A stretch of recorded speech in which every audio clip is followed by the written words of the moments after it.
नमस्कार, अपन समाचारमा स्वागत छ। सुरुमा मुख्य समाचार। नेपालको व्यापार घाटा बढ्दै गएकोमा उपराष्ट्रपति नन्दबहादुर पुनद्वारा चिन्ता व्यक्त। चीनसँगको व्यापार वृद्धि हुँदै गएकोमा खुशी प्रकट। प्रदेश नम्बर 3 प्रदेशसभाको सभामुख मायामालेका श्रेष्ठ निर्विरोध निर्वाचित। आइतबार 2 बजे प्रदेशसभा उपसभामुखको निर्वाचन हुने। वरिष्ठ चिकित्सक केसीद्वारा प्रधान न्यायाधीश पराजुलीको राजीनामा माग। नियुक्ति बदल गरी कानूनी कार्यवाही गर्नुपर्ने दावी। महाशिवरात्रि मेलाको तयारी अन्तिम चरणमा। श्रद्धालुहरू आउने क्रम बढ्यो। र विधान संशोधन गरेर चुनाव गर्न नेपाल क्रिकेट संघलाई काउन्सिलले दियो 50 दिनको समय। अब समाचार विस्तारमा। उपराष्ट्रपति नन्दबहादुर पुनले नेपालको व्यापार घाटा बढ्दै गएकोमा चिन्ता व्यक्त गर्नुभएको छ। उपराष्ट्रपति पुनले चीनसँगको व्यापार घाटा चालू आर्थिक वर्षको पहिलो 6 महिनामा 66 अरब 30 करोड पुगेको तथ्याङ्क पेश गर्दै त्यो मुलुकको समृद्धिका लागि सुखद संकेत नभएको पनि स्पष्ट पार्नुभयो। आज काठमाडौँमा आयोजित नेपाल हिमालय सीमापार वाणिज्य संघको 18औं वार्षिक साधारण सभालाई सम्बोधन गर्दै उहाँले मुलुकलाई समृद्ध बनाउन आयात व्यापारलाई घटाउँदै लैजानु पर्नेमा जोड़ दिनुभयो।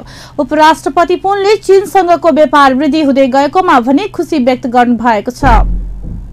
चीनतर्फ निर्यात भएको सभापतिज्यू पनि आउनु भएको थियो, उहाँसँग पनि सफल भएको छ। र तर चीनबाट आयात उच्च हुँदै जाँदा र नेपालबाट चीनमा निर्यात कमजोर हुँदा नेपालको व्यापार घाटा निकै उच्च बन्दै गएको छ।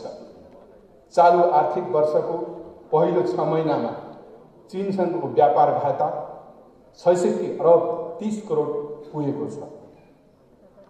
निरन्तरको आयात वृद्धिले व्यापार घाटा उच्च बिन्दुमा पुगी व्यापार असन्तुलन हुनु नेपाली अर्थतन्त्रका लागि भने सुखद पक्ष पक्कै पनि होइन। हाम्रा निर्यात वृद्धि गरी आयात निर्यातमा भएको असन्तुलन कम गर्दै लैजानुपर्ने आवश्यकता तत्काल देखिन्छ। महिला तथा सज्जनवृन्द कुनै पनि देशको आर्थिक उन्नतिको दिशानिर्देश त्यस देशले गर्ने निर्यात व्यापारले गरेको हुन्छ। निर्यात व्यापारमा फड्को मारेर नै तीव्र गतिमा आर्थिक उन्नति गर्न सकेको व्यापारलाई आर्थिक विकासको इन्जिनको रूपमा पनि लिइने गरिन्छ। तर आर्थिक समृद्धिलाई मुख्य एजेन्डा बनाएका तपाईँ हामीले भने निरन्तरको आयात वृद्धि र त्यसबाट बढिरहेको व्यापार घाटाको चुनौती बेहोरिरहेका छौँ। चालू आर्थिक वर्षको 6 महिनाको आर्थिक अवस्था हेर्दा हाम्रो व्यापार घाटा वृद्धि भएर 5 खर्ब पुगेको छ र आर्थिक वर्षको अन्त्यसम्म हाम्रो यस वर्ष कुल बजेट बराबरको व्यापार घाटा भोग्नुपर्ने स्थिति पैदा भएको छ। यस्तो स्थिति हाम्रो लागि ज्यादै गम्भीर र चिन्ताको विषय हो।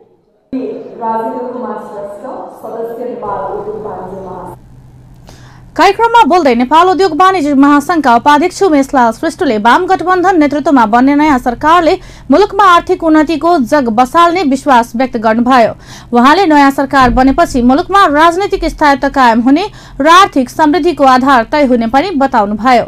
नेपाल चेम्बर अफ कमर्सका उपाध्यक्ष कमलेश कुमार अग्रवालले नयाँ सरकार बनेपछि मुलुकलाई समृद्ध बनाउने व्यावसायिक वातावरण बन्ने विश्वास व्यक्त गर्नुभयो।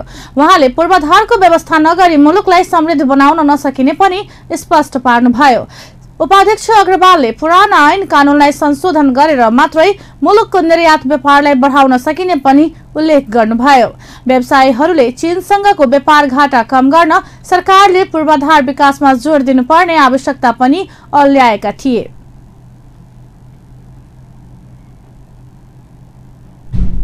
प्रदेश नम्बर 3 प्रदेशसभाको सभामुखमा सानु कुमार श्रेष्ठ निर्विरोध निर्वाचित हुनुभएको छ।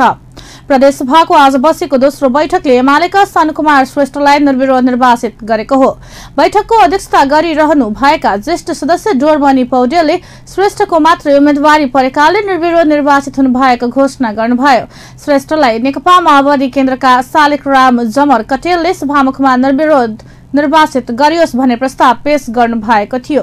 यसैबीच ज्येष्ठ सदस्य पौडेलले नवनिर्वाचित सभामुख श्रेष्ठलाई बधाई दिनुभयो। एमाले पोलिट ब्युरो सदस्य श्रेष्ठ काठमाडौँ क्षेत्र नम्बर 2 प्रदेश कबाट प्रदेशसभा सदस्यमा निर्वाचित हुनु भएको छ। उहाँले तत्कालीन काठमाडौँ जिल्ला विकास समितिको सभापतिको जिम्मेवारी पनि सम्हालिसक्नु भएको छ। प्रदेश नम्बर 3 को उपसभामुखको निर्वाचन भने भोलि आइतबार 2 बजे हुने भएको छ। वाम गठबन्धनमा आबद्ध एमाले र माओवादी केन्द्रबीच भएको समझदारी अनुसार माओवादी केन्द्रबाट उपसभामुख चयन हुनेछ। यसैबीच प्रदेश नम्बर 3 प्रदेशसभा सचिवालयले आइतबार 2 बजे प्रदेशसभा उपसभामुखको निर्वाचन हुने सूचना पनि जारी गरेको छ। वरिष्ठ चिकित्सक गोविन्द केसीले प्रधान न्यायाधीश गोपाल प्रसाद पराजुलीको राजीनामा माग गर्नु भएको छ। वरिष्ठ चिकित्सक केसीले आज शिक्षण अस्पताल महाराजगञ्जमा पत्रकार सम्मेलन गरी प्रधान न्यायाधीश पराजुलीको राजीनामा माग गर्नु भएको हो। उहाँले प्रधान न्यायाधीश पराजुलीको नागरिकता शैक्षिक प्रमाणपत्रहरू र तिनका आधारमा भएका नियुक्ति बदर गरी कानूनी कार्यवाही गर्नुपर्ने दावी समेत गर्नुभयो। वरिष्ठ चिकित्सक केसीले प्रधान न्यायाधीश पराजुलीले गैर कानूनी ढंगबाट नागरिकता लिएको पाइएको उल्लेख गर्दै कार्यवाही गर्नुपर्ने माग गर्नुभयो। उहाँले वरिष्ठ अधिवक्ता डाक्टर सुरेन्द्र भण्डारीलाई ज्यान मार्ने धम्की दिएको विषयको उजुरीका सम्बन्धमा कल डिटेल तथा भोइस रेकर्ड झिकाउने लगायतका कार्य गरी गम्भीरतापूर्वक अनुसन्धान गर्न पनि सरकारको गम्भीर ध्यानाकर्षण गराउनु भएको छ। विचाराधीन मुद्दामा प्रभाव पार्ने गरी अनुचित चलखेल गरिरहेको र अहिले पनि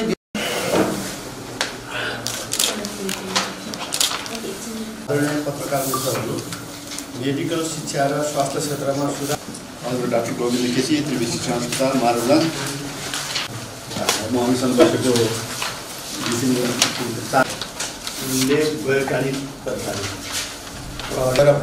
वरिष्ठ चिकित्सक केसीले न्यायालयमा पैसा र शक्तिको बोलबाला रहेको पुष्टि भएको दावी गर्दै प्रधान न्यायाधीश पराजुली विरुद्ध आन्दोलन गर्दै आउनु भएको छ।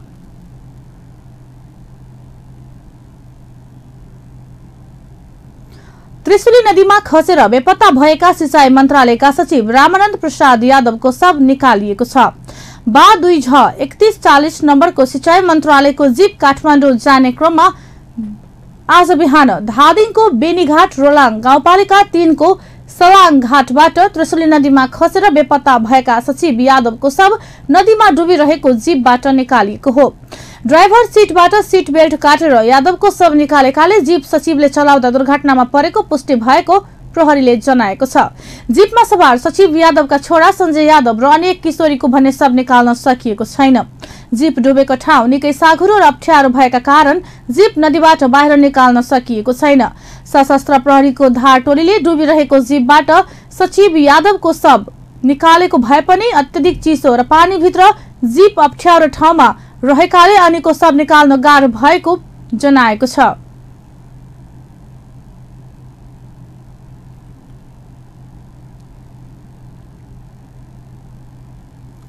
पशुपति क्षेत्र विकास कोषले महाशिवरात्रि मेलाको तयारी अन्तिम चरणमा पुगेको जनाएको छ। कोषका सदस्य सचिव डाक्टर प्रदीप ढकालले महाशिवरात्रि मेलाको तयारी अन्तिम चरणमा पुगेको जानकारी दिनुभएको हो। उहाँले मेलाका लागि आवश्यक दर्शन, सुरक्षा, आवास, स्वास्थ्य सबैको व्यवस्थापनको काम अन्तिम चरणमा पुगेको बताउनुभयो।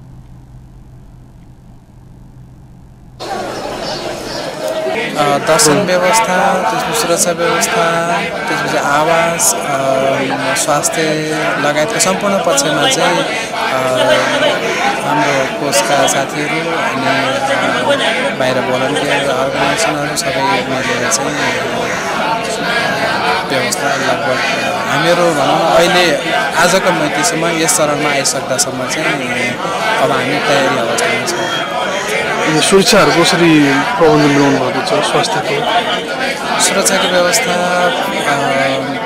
नेपाल प्रहरी, सशस्त्र प्रहरी र नेपाली सेना लगायत हाम्रो कोषका सुरक्षाकर्मीहरू सबैको समन्वयमा चाहिँ सुरक्षा व्यवस्थालाई पनि हामीले एक किसिमको फाइनल स्वरूप दिइसकेका छौँ र भोलिबाट नै एक किसिमको सुरक्षा निकायसँग बसेर चाहिँ सुरक्षा व्यवस्थाको बारेमा हामी रिभ्यू गरेर महाशिवरात्रिको दिनको लागि चाहिँ हामीले तयारी छ।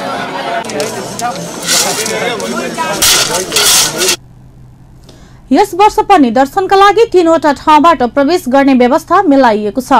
मित्र पार्क उमाकुण्ड र पिङ्गला स्थानबाट दर्शन गर्न आउने व्यवस्था मिलाइएको पनि कोषका सदस्य सचिव ढकालले जानकारी दिनुभयो। कोषले आइतबारदेखि नै पशुपति क्षेत्र वरपर सुरक्षाकर्मीहरू परिचालन गर्ने तयारी पनि गरेको छ। मेलामा सुरक्षाका लागि नेपाल प्रहरी, सशस्त्र प्रहरी र नेपाली सेना समेत परिचालन गर्ने कोषको योजना छ। मेलाका लागि आकस्मिक सेवा दिने गरी स्वयंसेवक र चिकित्सकहरूको व्यवस्था हुने कोषका सदस्य सचिव ढकालले बताउनुभयो। यस वर्ष विशेष पासको भने व्यवस्था नगरिने भएको छ। आवश्यक परे स्वयंसेवक र सुरक्षाकर्मीको समन्वयमा विशेष व्यवस्था हुनेछ। कोषका सदस्य सचिव ढकालका अनुसार वृद्ध वृद्धा अशक्तहरूलाई आवश्यक परे स्वयंसेवक र सुरक्षाकर्मीहरूले दर्शनका लागि आवश्यक व्यवस्था मिलाउनेछन्। यस वर्ष फागुन 1 गते महाशिवरात्रि मेला परेको छ। नेपालका मेलाका लागि भारतबाट समेत साधुहरू आउने क्रम सुरु भएको छ। उनीहरूलाई आवास र खानाको व्यवस्था समेत कोषले गर्ने गर्दछ। त्यसैगरी कोषले दर्शनार्थीहरूको स्वास्थ्यमा समस्या आए तत्काल उपचार गर्न आवश्यक स्वास्थ्य शिविर पनि सञ्चालन गर्नेछ। महाशिवरात्रिमा पशुपतिनाथ दर्शन गर्न लाखौंको संख्यामा दर्शनार्थीहरू आउने गर्दछन्। उनीहरूलाई दर्शन गर्न सहज हुने गरी आवश्यक व्यवस्था गर्न लागि पनि कोषले जनाएको छ।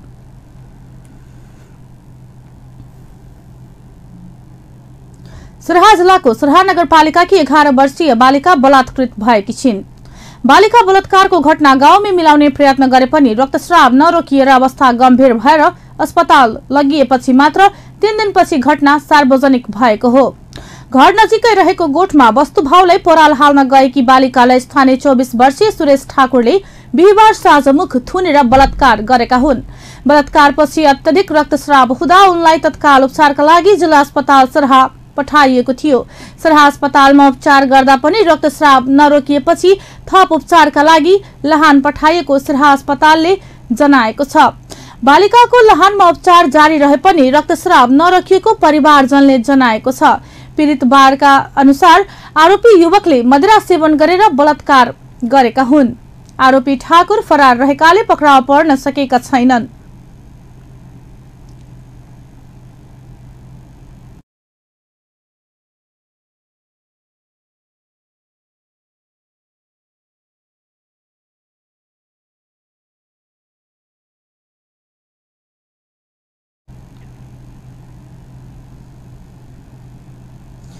पोखरा प्रदेश नम्बर 4 का सबै मन्त्रालय आइतबारदेखि सञ्चालनमा आउने भएका छन्।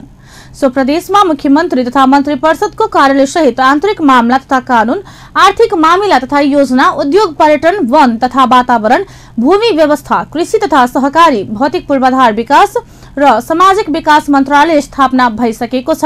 मुख्यमन्त्री तथा मन्त्री परिषदको कार्यालयका प्रवक्ता झलकराम सुवेदीका अनुसार केही मन्त्रालयमा सचिवले जिम्मेवारी सम्हालिसक्नु भएको छ भने आर्थिक मामला मन्त्रालयका सचिव विष्णुराज ढकाल, भौतिक पूर्वाधार मन्त्रालयका सचिव भरत प्रसाद अर्याल र सामाजिक विकास मन्त्रालयका सचिव कृष्ण मुरारी न्यौपानेले आइतबार जिम्मेवारी सम्हाल्नुहुनेछ। यसअघि मुख्यमन्त्री तथा मन्त्री परिषदको कार्यालयमा प्रमुख सचिवका रूपमा लक्ष्मण अर्याल सहित सचिव द्वय लालमणि ओझा र धर्मराज कुइकेलले जिम्मेवारी सम्हालिसक्नु भएको छ भने आन्तरिक मामिला तथा कानून मन्त्रालयका सचिवमा फणेन्द्र मणि पोखरेल र उद्योग, पर्यटन, वन तथा वातावरण मन्त्रालयका सचिवमा डाक्टर बुद्धिसागर पौडेलले जिम्मेवारी सम्हाल्नु भएको छ।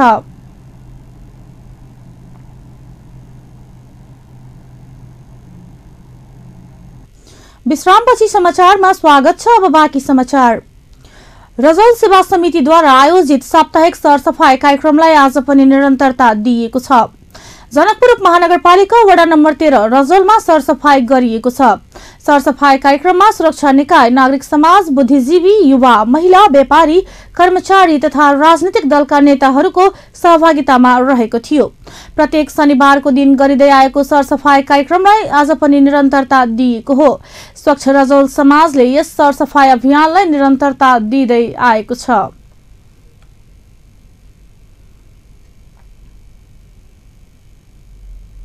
अब खेल समाचार।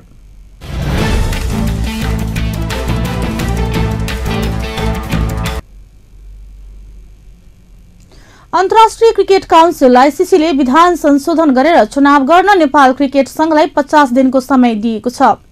हालै नेपाल आएको आईसीसीको टोलीले विधानमा देखिएको विवादबारे जानकारी लिएको थियो। लगतै राखेप निर्वाचित क्यान र सल्लाहकार समूहका संयोजकले संयुक्त पत्रकार सम्मेलन गरेर क्रिकेट विवाद समाधानको मिलन बिन्दु पत्ता लगाएको घोषणा गरे। आईसीसीको बोर्ड बैठकले नेपाललाई विधान संशोधन गर्न मार्चसम्मको समय दिएको छ। अब निर्वाचित क्यानले तत्काल साधारण सभा बोलाएर सल्लाहकार समूहमा भएको सहमति अनुसार क्रिकेट संघको विधान संशोधन गर्नुपर्नेछ। सल्लाहकार समूहले बनाएको विधानमा संशोधन गरेको भन्दै आईसीसीले अस्वीकार गरेको थियो। अब विधान संशोधन गर्दा चुनावी साधारण सभामा राखेपबाट 7 जना जाने र निर्वाचित क्यानका 17 जना स्वतः सहभागी हुने व्यवस्था हटाइनेछ। आईसीसीले विधान संशोधन भएर मार्च अन्तिमसम्ममा जिल्ला, प्रान्त र केन्द्रको चुनाव भइसक्ने अपेक्षा गरिएको बताएको छ।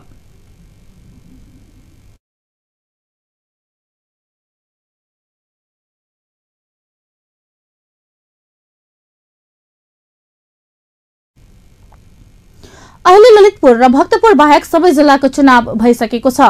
तर केही जिल्लामा विवाद भए अनुगमन समितिले हेरेर फेरि चुनाव गर्ने सहमति भएको छ। आईसीसीले भनेको छ जुनमा हुने आईसीसीको साधारण सभामा नेपालको सदस्यताबारे निर्णय गर्नका लागि यो प्रक्रिया मार्च अन्त्यसम्ममा पूरा हुने अपेक्षा गरेका छौं। अन्त्यमा मुख्य समाचार एकपटक फेरि। नेपालको व्यापार घाटा बढ्दै गएकोमा उपराष्ट्रपति नन्दबहादुर पुनद्वारा चिन्ता व्यक्त। चीनसँगको व्यापार वृद्धि हुँदै गएकोमा खुशी प्रकट। प्रदेश नम्बर 3 प्रदेशसभाको सभामुखमा एमालेका श्रेष्ठ निर्विरोध निर्वाचित। आइतबार 2 बजे प्रदेशसभा उपसभामुखको निर्वाचन हुने।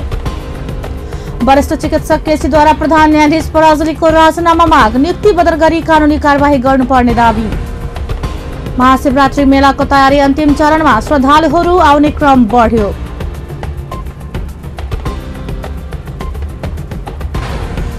र विधान संशोधन गरेर चुनाव गर्न नेपाल क्रिकेट संघलाई काउन्सिलले दियो 50 दिनको समय। व्यस्त अहिलेका लागि अपन समाचार यति नै। पल पल खबर, तेज नजर अपन टिभी हेर्दै गर्नुहोला। नमस्कार।